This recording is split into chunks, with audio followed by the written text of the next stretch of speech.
दोस्तों, हमारा जीवन एक लीनियर पाथ पर चलता है। हम पैदा होते हैं, धीरे धीरे बड़े होते हैं, फिर शादी होते हुए बच्चे होते हैं और समय के साथ हम बूढ़े होकर मर जाते हैं। लेकिन क्या हो अगर समय एक सीधी रेखा में चलने के बजाय नॉन लीनियर वे में आगे बढ़े, यानी कि आप समय में हर बार एक साल फ्यूचर में जाकर उठो। अब वो कैसे? कहानी की शुरुआत डैनी से होती है, जो कि अभी सोकर उठ रहा था। तभी उसने नोटिस किया कि वो अचानक से समय में पूरे 3 साल फ्यूचर में आ चुका है। अब डैनी के साथ ये क्या हुआ?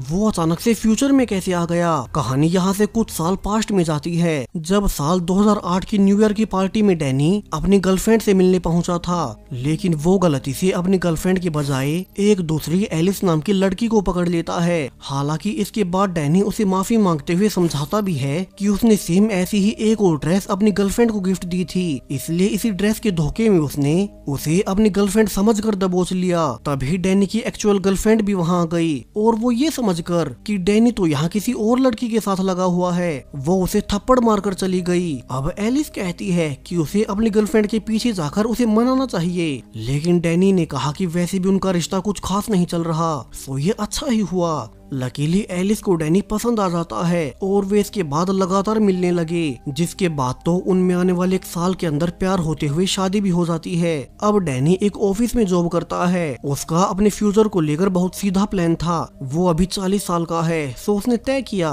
कि वो आने वाले 10 सालों तक लगातार जी तोड़कर मेहनत करेगा और पैसे कमाएगा, और फिर जब 10 साल बाद वो 50 साल का होगा तो फिर वो रिटायरमेंट लेकर अपनी फैमिली के साथ अच्छे से टाइम बिताएगा। तो वहीं एलिस अपने फ्यूचर को लेकर स्ट्रिक्ट नहीं थी। वो एक टैलेंटेड पेंटर होने के साथ साथ अपने प्रेजेंट टाइम को ही खुलकर जीने में विश्वास रखती है। अब जल्द ही दोनों की शादी के बाद डैनी का पहले बर्थडे आ गया। सो आज के दिन एलिस ने प्लान बनाया था कि वे दोनों साथ रहकर इस दिन को एंजॉय करेंगे। वे पूरा दिन घूमने फिरने के बाद रात को एक अच्छी बर्थडे पार्टी रखेंगे, लेकिन डैनी ने ये सुनते ही मना कर दिया, क्योंकि आज के दिन उसकी ऑफिस में बहुत सारी इंपॉर्टेंट मीटिंग्स थी जिन्हें कि वो टाल नहीं सकता।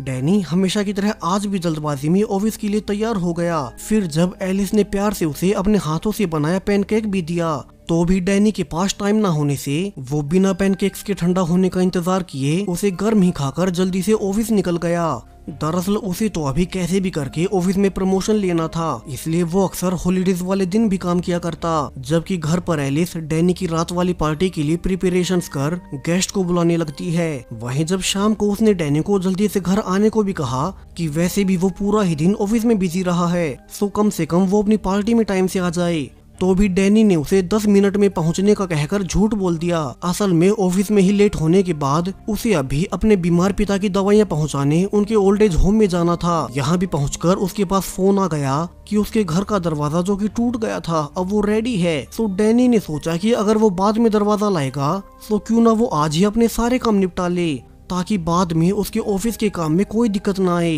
डैनी दरवाजे के साथ अपनी ही पार्टी में बहुत लेट पहुंचता है, जहां अब तक तो यहाँ आधे से ज्यादा गेस्ट तो पहले ही वापस जा चुके थे। यहाँ डैनी का बेस्ट फ्रेंड लियो उसे मजाक भी करता है कि वो अपने बर्थडे वाले पूरे ही दिन काम में बिजी रहा, सो उसे थोड़ा बहुत टाइम अपनी लाइफ को एंजॉय करने में देना चाहिए। हालांकि डैनी अब भी पार्टी एंजॉय करने के बजाय उसी लाए गए दरवाजे को फिट करने लगा, क्योंकि बाद का वो अपना सारा ही टाइम काम को देना चाहता था। उसने लियो को अपने 10 साल वाले प्लान के बारे में समझाया कि कैसे वो 50 साल की उम्र तक बहुत सारे पैसे कमाना चाहता है, ताकि उसकी और एलिस की लाइफ 50 साल के बाद बहुत अच्छे से कटे। हालांकि लियो ने उसे सलाह भी दी कि वो प्रेजेंट टाइम को अपनों के साथ एंजॉय करना सीखे, लेकिन डैनी ने उसे इग्नोर कर दिया। इसके बाद पार्टी में वापस जाने पर एलिस डैनी को एक पेंटिंग गिफ्ट करती है, जिसे कि उसने पिछले 1 साल में आराम से समय लेकर बनाया था। अब पार्टी खत्म होने के बाद डैनी सोने से पहले एलिस को कहता भी है कि जब तक उसका प्रमोशन नहीं हो जाता तब तक वे बेबी पैदा नहीं करेंगे। और इसके बाद जब एलिस उसके करीब भी आने लगी तो डैनी ने मना कर दिया, ये कहकर कि ये तो वे बाद में भी कर सकते हैं, उसे अभी जल्दी से सोकर कल सुबह जल्दी उठकर ऑफिस में जाना है। लेकिन डैनी को पता नहीं था कि आज की रात के बाद उसकी पूरी ही लाइफ बदल जाएगी।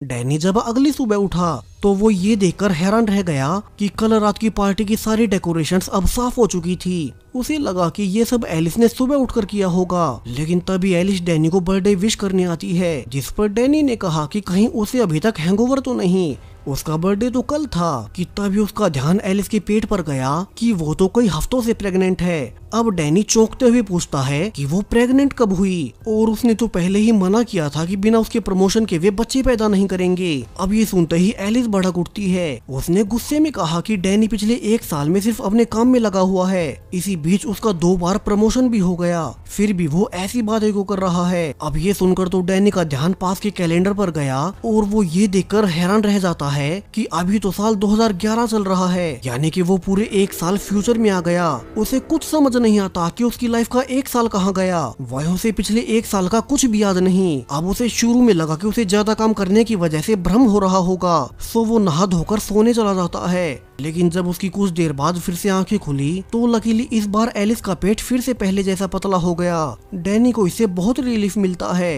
कि वो शायद से उसका कोई बुरा सपना होगा, और डैनी हंसते हुए एलिस को सब बताने लगा। कि तभी उसे बाहर से किसी बेबी की रोने की आवाज आई और उसने देखा कि एलिस खुद बाहर जाकर एक बेबी को चुप करा रही है। डैनी अब डरते हुए पूछता है कि ये बेबी किसका है, और एलिस ने हंसते हुए कहा कि वो भला अपनी ही बेटी को कैसे भूल सकता है। यानी कि अब दोबारा से डैनी भविष्य में पूरे 1 साल और आगे आ गया। एलिस ताना भी मारती है कि हमेशा से डैनी अपने काम में बिजी रहकर अपने बेबी को ही भूलता जा रहा है। उसे अपने बेबी को देखे तक कई हफ्ते बीत जाते हैं, इसलिए बेबी उसे ढंग से पहचानती भी नहीं कि डैनी ही उसका पिता है। डैनी को एलिस से बातें कर पता चला कि उसके पास तो बेबी के पैदा होने पर उसका नाम तक सोचने का वक्त नहीं था, और एलिस ने ही बेबी का नाम गैबी रखा है। अब डैनी को तो कुछ समझ नहीं आता।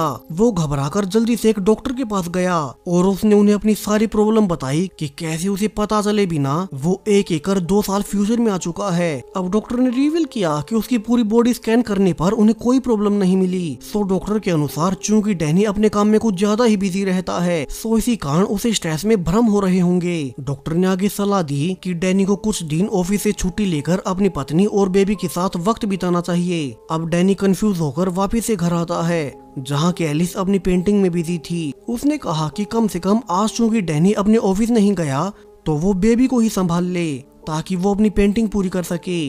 डैनी अपने बेबी को पहली बार देख बहुत खुश होता है। उसके लिए तो वो अपनी बेबी को लाइफ में पहली बार देख रहा था, सो वो बड़े ही प्यार से उसे सुलाकर बाथरूम में आकर फैसला कर लेता है कि अब से ही वो अपने ऑफिस के काम को कम कर अपनी फैमिली पर पूरा ध्यान देगा। लेकिन जब वो मुंह धोकर बाहर निकला ही था तो अब अजीब कारणों से उसके चेहरे पर मूछें आ गई, यानी कि उसकी लाइफ का 1 और साल पहले की तरह स्किप हो गया। डैनी ने देखा कि एलिस उसके बर्थडे के लिए केक बना रही थी, जिससे कि वो समझ गया कि ये टाइम स्कीपिंग रुक ही नहीं रही। वो बार बार अपने ही बर्थडे वाले दिन समय में 1 साल आगे जाते जा रहा है, जिसके बारे में उसे कुछ भी याद नहीं रहता कि उसने पूरे ही साल में क्या किया। सो अब डैनी एलिस से इस साल के बारे में पूछने लगता है कि क्या उसने ऑफिस के काम को कम कर उसके साथ समय बिताया है। हालांकि ये सुनते ही एलिस अब निराश होकर ताने देने लगी कि क्या ये पूछकर वो उसका मजाक उड़ा रहा है। उसने तो बेबी पैदा होने के बाद अपना काम और ज्यादा बढ़ा दिया। अब डैनी सिर्फ खाने और सोने के लिए ही घर आता है, बाकी फैमिली से उसका कोई मतलब नहीं। उनकी बेटी गैबी अब बड़ी हो रही है, लेकिन डैनी के पास तो अपनी बेटी तक के लिए वक्त नहीं होता। डैनी ने यहाँ बाहर निकल कर देखा कि उसकी बेटी गैबी अब पिछली बार से बड़ी हो चुकी थी, और जैसे ही डैनी उसके पास गया तो वो ये सुनकर हैरान रह गया कि गैबी को सिर्फ माँ बोलना आता है, पिता नहीं, क्योंकि वो तो खुद कभी अपने काम के चलते उसके पास रहा ही नहीं है। अब डैनी को कुछ समझ नहीं आता कि जो वो लगातार फ्यूचर में टाइम स्किप करते जा रहा है वो इसे रोके कैसे। तो अब डैनी इसके बारे में और ज्यादा बात करने अपने बेस्ट फ्रेंड लियो के पास गया। उसने उसे सब बताया कि पता नहीं कैसे मगर पिछले 3 साल उसकी लाइफ से स्किप हो चुके हैं। वो डॉक्टर के पास भी गया मगर उन्हें भी उसकी बॉडी चेकअप करने के बाद कुछ नहीं मिला। तो अब इसके बारे में लियो ही उसकी मदद करे कि ये सब उसके साथ हो क्या रहा है और कैसे वो इस टाइम स्किपिंग को रोक सके। अब शुरू में लियो को भी हर किसी की तरह डैनी की किसी बात का भरोसा नहीं होता। उसने कहा कि उसने भी कई बार डैनी को देखा है, वो तो दिन रात सिर्फ ऑफिस के काम में ही लगा रहता, तो डैनी को वो सब याद क्यों नहीं। लियो ने ये भी बताया कि कुछ ही महीनों पहले काम को लेकर डैनी और एलिस के बीच लड़ाई भी हुई थी, जिसके बाद कई हफ्तों तक दोनों ने आपस में बातें तक नहीं की। तो वे सारे ही इवेंट्स अब डैनी भूल कैसे सकता है, उन सब में तो वो खुद भी शामिल था। अब लियो ने कहा कि अगर डैनी के साथ सच में ऐसा हो रहा है तो उसे सबसे पहले फिर से टाइम स्किप होने से पहले अपने ऑफिस जाकर अपनी जॉब से रिजाइन दे देना चाहिए। क्या पता उसकी जॉब की वजह से ये सब हो रहा हो और उसके बाद सब ठीक हो जाए।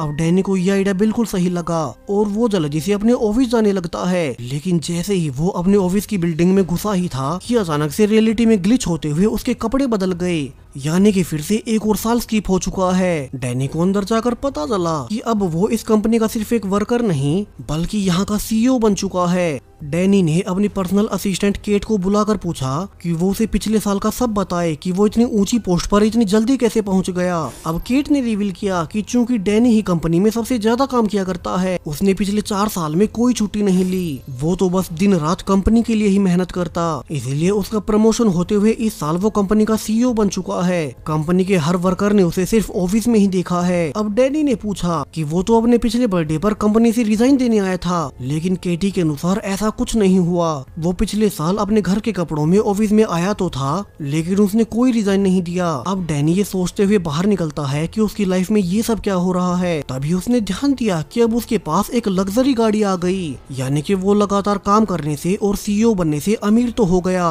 उसके पास अच्छे कपड़े, अच्छी गाड़ी से लेकर अच्छा घर आ चुका है। लेकिन डैनी को अभी भी यही चिंता थी कि पिछली बार उसे पता चला था कि एलिस उसे नाराज रहती है, तो इस बार उनके बीच कोई और प्रॉब्लम ना गई हो। अनफॉर्चुनेटली उसका शक बिल्कुल सही निकला। एलिस उसे फोन कर एक काउंसलिंग सेशन में आने को कहती है। अब डैनी को तो पिछले साल का कुछ भी याद नहीं, उसे कोई आइडिया नहीं कि वे दोनों कौन सी काउंसलिंग ले रहे होंगे। और उसे लोकेशन पर जाकर पता चला कि असल में एलिस और वो अब डिवोर्स ले रहे हैं। वे दोनों एक साथ पिछले 8 महीनों से काउंसलिंग ले रहे थे ताकि अपनी टूटती हुई शादी को बचा सकें। लेकिन डैनी अपने ऑफिस के काम के चलते काउंसलिंग सेशंस तक को छोड़ने लगा और तभी से एलिस ने फैसला कर लिया कि अब उसे डैनी से अलग होना होगा। अब डैनी ने जल्दी से कहा कि मगर उसे तो एलिस ही पसंद है, वो उसे अलग नहीं हो सकता। और अब डैनी ये वादा कर कि वो एलिस और अपनी बेटी पर पूरा ध्यान देगा। उसने 1 महीने तक अपना डिवोर्स टालने तक का वक्त मांगा। वापस जाते हुए डैनी एलिस को अपने साथ घर चलने को भी कहता है, मगर एलिस ये कहकर कि उसे जरूरी काम है वो कहीं बाहर निकल गई। अब डैनी बहुत निराश होकर वापस घर लौटता है। उसे डर था कि अगर फिर से टाइम स्किप हुआ तो कहीं एलिस उसे छोड़कर न चली जाए। आखिर उसी के लिए तो वो इतनी मेहनत कर रहा है कि तभी अब फिर से ऐसा ही हुआ और उसने देखा कि अब उसका पूरा घर ही बदल गया, यानी कि टाइम 1 साल और आगे बढ़ चुका है। डैनी जल्दी से एलिस के पास फोन कर पता करता है कि वो तो अब उसे डिवोर्स लेकर एक अलग घर में शिफ्ट हो गई। डैनी समझ गया कि वो अपने डिवोर्स को रोक नहीं सका, सो वो जल्दी से एलिस को घर आने को कहता है, ये कहकर कि उसे कुछ जरूरी बातें करनी है, उसे माफी मांगनी है। डैनी को अब भी यकीन था कि वो माफी मांगकर अपने रिश्ते को बचा सकता है और लकीली एलिस उसे बदलते हुए देख उसके घर आने को मान ही गई। कि तभी डैनी के पास उसके पिता की ओल्ड एज होम से फोन आता है कि उन्हें डिमेंशिया की बीमारी होने से वे छत पर चढ़ गए हैं। डैनी जल्दी से उनसे मिलने पहुंचा और यहाँ भी उसे पता चला कि कैसे वो अपने काम के चलते अपने पिता से मिलने तक नहीं आता। वो अपने पिता की दवाइयाँ और बाकी काम की चीजें अपने ऑफिस के बाकी लोगों के जरिए ही भिजवा दिया करता। लेकिन डैनी के पिता को पैसे और दवाइयों से कहीं ज्यादा अपने बेटे से मिलने की जरूरत थी और डैनी को अभी अपने काम के चलते उनसे मिलने भी नहीं आता। डैनी ये जानकर निराश होकर वापिस से अपने घर लौटता है कि तभी उसे किचन से किसी और की आवाज आई और वो ये सोचकर खुश हो गया कि एलिस आ गई होगी। लेकिन अब सरप्राइजिंगली ये तो केट थी, वहीं डैनी की ऑफिस वाली उसकी पर्सनल असिस्टेंट। अब डैनी को यहाँ उसे बात करने पर पता चलता है कि कैसे उसका केट के साथ पिछले 2 सालों से अफेयर चल रहा था। असल में वो ज्यादातर टाइम तो एलिस से दूर ऑफिस में ही रहा करता, तो इसी दौरान उसका केट से अफेयर हो गया। इसलिए ही उसने केट को प्रमोशन देकर अपनी पर्सनल सेक्रेटरी बनाया था। अब डैनी को ये जानकर बहुत दुख होता है कि वो समय के साथ आगे बढ़ने के लिए कितना गिर गया। उसने अपनी पत्नी के होते हुए बाहर अफेयर चलाया कि तभी उसे याद आता है कि उसने तो सुबह एलिस को अपने घर मिलने को बुलाया था और कहीं एलिस फिर से केटी को देखकर वापस न चली जाए। इसलिए अब डैनी जल्दी से केट को बाथरूम में छिपने को कहता है। तभी दरवाजे पर एलिस भी आ गई और वो बहुत निराश होकर कहती है कि उसे भी डैनी से डिवोर्स लेकर अच्छा नहीं लग रहा, मगर डैनी को हमेशा अपने काम की ही पड़ी रहती थी। वो तो उसके और उनकी बेटी के जाने के बाद भी उनसे मिलने तक नहीं आता। अब डैनी एलिस से माफी मांगते हुए भरोसा दिलाता है कि वो सब कुछ फिर से ठीक कर देगा, वो बदल चुका है। वहीं एलिस भी अब उस पर भरोसा कर उसके करीब आने लगी कि तभी उसका ध्यान पीछे पड़े केट के कपड़ों पर गया। वो समझ गई कि यहाँ तो अब डैनी के साथ कोई और ही लड़की रहती है और और तभी उसे बाथरूम से केट की आवाज भी आ गई और वो सब समझ गई कि इसलिए डैनी उसे शादी तोड़ रहा था, क्योंकि उसका तो अपने ही ऑफिस के असिस्टेंट केट के साथ अफेयर है, जिसे कि जानने के बाद एलिस गुस्से में वापस चली जाती है। वहीं उसके जाने के बाद डैनी केट पर भड़कते हुए कहता है कि वो आगे से उसके घर पर कभी ना आए, उसे सिर्फ अपनी पत्नी ही पसंद है। लेकिन अब जब केट घर से जा ही रही थी कि फिर से टाइम स्किप हो गया और 1 साल फ्यूचर का आ गया। डैनी देखता है कि उसे तो कैटी हैप्पी बर्थडे विश कर रही है। डैनी हैरानी में पूछता है कि उसने तो उसे पिछले साल खुद से दूर रहने को कहा था, तो वो अब उसके घर पर क्या कर रही है। केट ने रिवील किया कि उस दिन उसके जाने के बाद उसी ने बाद में उसे मनाकर घर आने को कहा, क्योंकि उसके साथ रहने पर उसे ऑफिस के कामों से छुट्टी नहीं लेनी पड़ती। डैनी ने देखा कि अब उसके इस साल वाले बर्थडे पर उसके ऑफिस के सारे अनजान लोग मौजूद थे, उनमें से उसका चाहने वाला उसका खास दोस्त एक भी नहीं। सो डैनी अब अपनी हेल्थ का बहाना बनाकर सभी को जाने को कहता है, सिवाय अपने बेस्ट फ्रेंड लियो के। अब उसने लियो को बताया कि कैसे उसके हर एक जन्मदिन पर वो 1 साल फ्यूचर में आ जाता है। उसने ये सब उसे कई साल पहले बताया भी था, मगर वो अब तक भी कुछ नहीं कर पा रहा। उसकी फैमिली टूट गई, तो उसका 50 साल की उम्र के बाद रिटायरमेंट लेने का प्लान पूरी तरह से फेल हो चुका है। हालांकि डैनी को लियो से बात कर पता चला कि वो तो अब उससे भी ज्यादा नहीं मिलता। वहीं लियो की तबीयत खराब रहने से वो भी अपने घर चला गया। डैनी अब सीधा एलिस से मिलने उसके दूसरे घर पर जाता है, जहां उसके जाते ही एलिस ने गुस्से में कहा कि जब पिछले साल उसे केट और उसके अफेयर के बारे में पता चला था, तभी से वो अपनी लाइफ में आगे बढ़ गई और अब तो वो किसी और को डेट भी करना शुरू कर चुकी है। वो अब किसी ऐसे के साथ रहेगी जो उसे और उसकी बेटी को पूरा टाइम दे। और अब इसके बाद जैसे ही दरवाजा बंद हुआ कि अब 1 साल फिर से स्किप हो गया। डैनी फिर से दरवाजा खोलता है और उसे इस बार एलिस एक और आदमी के साथ नजर आई, जिसके बारे में वो पिछले साल बता रही थी, यानी कि अब तो वो उस दूसरे आदमी के साथ तक रहने लगी है। अब एलिस को लगा कि हर साल की तरह डैनी अपनी बेटी गैबी और उनके डॉग के साथ वक्त बिताने आया होगा। वहीं डैनी ने नोटिस किया कि उसकी बेटी गैबी तो बहुत बड़ी हो चुकी है, तो वो उसे घुमाते हुए बातें करने लगा, क्योंकि लगातार टाइम स्किप होने से वो कभी ढंग से अपनी बेटी को जान तक नहीं सका। गैबी ने बताया कि वो आज बहुत खुश है, क्योंकि डैनी उसके साथ घूमते हुए अपने फोन में नहीं लगा हुआ। दरअसल जब भी वो उससे मिलने भी आता था तो वो गैबी को छोड़कर अपने फोन पर बिजनेस की बातें करते रहता। जल्द ही एलिस के दूसरे बॉयफ्रेंड ने भी डैनी को कहा कि एलिस और गैबी को खोकर उसने बहुत बड़ी गलती कर दी। अब उसके पास पैसे और कंपनी सब कुछ है, मगर उसका प्यारा परिवार नहीं। कि तभी अचानक से फिर से टाइम शिफ्ट हुआ और 1 साल और बढ़ गया। डैनी अब अपने दोस्त लियो से मिलने जाता है। उसे पता चला कि लियो जो कि पिछले साल बीमार लग रहा था, अब तो उसे कैंसर डिटेक्ट हो चुका है और 50-50 चांसेस हैं कि वो सरवाइव ही ना कर पाए। यानी कि अगर डैनी फिर से टाइम में आगे जाता है तो अगले साल तक शायद से लियो जीवित ही नहीं बचेगा। डैनी निराश होकर अपने पिता से मिलने पहुंचा। उसे समझ आ गया कि उसका पिता भी बीमार है, तो वो उनसे अभी अच्छे से मिल ले। डैनी अब टाइम स्किप को रोक नहीं सकता, तो कम से कम वो एक एक कर जो लोग उसकी लाइफ से जा रहे हैं वो उनसे बातें तो कर ही सकता है। और इसके बाद अब फिर से टाइम स्किप हुआ और उसे पता चला कि अब उसके पिता ही नहीं बचे। डैनी इसलिए और भी डर गया कि अब तो फिर तो लियो भी नहीं बचा होगा। लेकिन फॉर्चुनेटली लियो तो अब बिल्कुल सही सलामत था। उसने रिवील किया कि कैंसर डिटेक्ट होने पर सही वक्त पर उसने ट्रीटमेंट ले लिया था, जिससे कि वो अब बिल्कुल ठीक हो चुका है। डैनी अपने दोस्त लियो को हेल्दी देख बहुत खुश हुआ और दोनों दोस्त एक साथ इतने सालों के बाद घूमने जाते हैं। डैनी अब तक समझ चुका था कि लाइफ में जो कुछ भी है वो अब है, आगे फ्यूचर के बारे में किसी को कुछ नहीं पता। वहीं अब तक पूरे 9 साल बीत चुके थे, यानी कि उसके प्लान के अनुसार जब अगले साल वो 50 का होगा तो उसने उसी उम्र में काम छोड़ने का फैसला किया था। हालांकि अब चूंकि डैनी की कोई फैमिली वैसे ही नहीं बची, तो अब वो 1 साल पहले ही अपनी कंपनी में जाकर अपने सीईओ की पोस्ट से रिजाइन दे देता है। साथ में उसने केट से भी माफी मांगकर उसे रिश्ता तोड़ लिया और अब इसके बाद फिर से 1 साल और बीत गया। डैनी इस बार एलिस और गैबी के पास जाता है ताकि अपने 50वें बर्थडे को अच्छे से सेलिब्रेट कर सके। इस बार एलिस भी मान गई, क्योंकि पिछले 1 साल से डैनी अपने ऑफिस और अपने सारे अफेयर्स को खत्म कर चुका था। वो पहली बार अपने बर्थडे को अपनी बेटी और एलिस के साथ मना रहा था। उसे फाइनली फैमिली का मतलब समझ आ ही गया।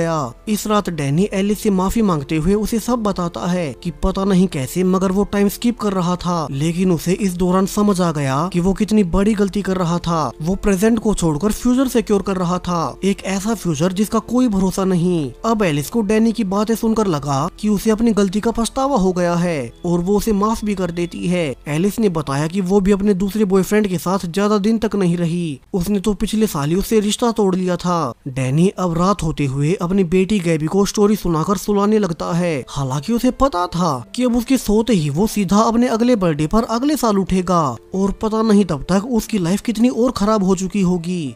क्या पता एलिस और गैबी फिर से उसके साथ ना हो। अब अगली सुबह डैनी की फिर से आंखें खुलती हैं, लेकिन वो इस बार भी अकेला ही उठा। वो डर गया कि इस बार भी टाइम स्किप होने से एलिस और उसकी बेटी गैबी उसके पास नहीं है। लेकिन तभी उसने बाहर निकलकर देखा कि एलिस और गैबी तो बाहर उसके लिए ब्रेकफास्ट बना रही थी। और डैनी अब ये जानकर हैरान रह जाता है कि फाइनली आज उसके बर्थडे से अगले वाला दिन आ गया, यानी कि इस बार वो टाइम में आगे नहीं पहुंचा। आज ऐसा पहली बार हो रहा था कि उसके बर्थडे का अगला दिन आया हो, वरना तो वो हर बार अपने बर्थडे वाले दिन ही एक कर सालों में आगे जाता रहता। यानी कि फाइनली सारा टाइम लूप खत्म हो चुका है। डैनी ने कल सब ठीक करके उस लूप को खत्म कर दिया। आखिर में डैनी एलिस से वादा भी करता है कि बेशक से उसकी लाइफ के पिछले 10 साल निकल गए हों, मगर अब वो आने वाले हर दिन को खुलकर जिएंगे। वैसे भी अब उसके पास पैसों की कोई कमी नहीं। एलिस को भी भरोसा हो गया कि डैनी बदल चुका है और वे दोनों अब अपनी बेटी के साथ अच्छे से टाइम बिताएंगे। एलिस इस बार फिर से पैनकेक्स बनाती है, लेकिन इस बार डैनी ने अपनी बेटी गैबी को इन पैनकेक्स के ठंडा होने तक का इंतजार करने को कहा। एलिस समझ गई कि डैनी अब सच में बदल चुका है। अब उसके पास अपनी फैमिली को देने के लिए टाइम ही टाइम है। वहीं डैनी को भी सुकून था कि जो समय उसने ऑलरेडी खो दिया है अब वो उसे वापस तो नहीं ला सकता, मगर वो बचा हुआ समय एलिस और गैबी के साथ बिताकर उसकी भरपाई कर सकता है। वो समझ गया कि पैसे और धन दौलत कभी परिवार की जगह नहीं ले सकते। और इसी हैप्पी एंडिंग के साथ ये मीनिंगफुल मूवी यहीं पर खत्म हो जाती है। सो अगर आपको वीडियो पसंद आई हो तो इस पर लाइक और कमेंट छोड़ते जाएं। और तब तक मैं मिलूंगा आपसे अगली किसी टाइम ट्रेवल वीडियो के साथ। Thank you.